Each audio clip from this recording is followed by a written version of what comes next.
અંકલેશ્વરના ગડખોલ વિસ્તારમાં આવેલી સરસ્વતી વિદ્યા મંદિર ઇંગ્લિશ મીડિયમ સ્કૂલમાં આગ ફાટી નીકળતા દોડધામ મચી જવા પામી હતી. જોકે શાળા છૂટ્યા બાદ આગ લાગતા મોટી દુર્ઘટના ટળી હતી.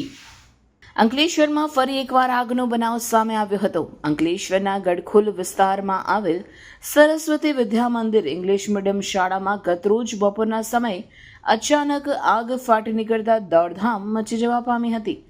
ધુમાડાના ગોટે ગોટા નજરે પડતા આસપાસના રહીશોમાં ગભરાટ ફેલાયો હતો. જોકે શાળા છૂટ્યા બાદ આગ લાગતા કોઈ જાનહાનિ થઈ ન હતી. આ અંગેની જાણ ફાયર વિભાગને કરવામાં આવી હતી. જોકે સાંકડી ગલીઓના કારણે ફાયર વિભાગ ઘટના સ્થળ સુધી પહોંચી શક્યું ન હતું. તો આ તરફ શાળામાં રહેલ ફાયર એક્સ્ટિંગ્વિશર સહિતના સાધનોની મદદથી આગ પર કાબૂ મેળવવામાં આવ્યો હતો. આગમાં શાળામાં રહેલ ફર્નિચર બળીને ખાખ થઈ ગયું હતું. સદનસીબે આ બનાવમાં કોઈ જાનહાનિ થઈ ન હતી. શાળામાં 400 જેટલા બાળકો અભ્યાસ કરે છે, ત્યારે આગ લાગવાના બનાવમાં મોટી દુર્ઘટના ટળી કહી શકાય.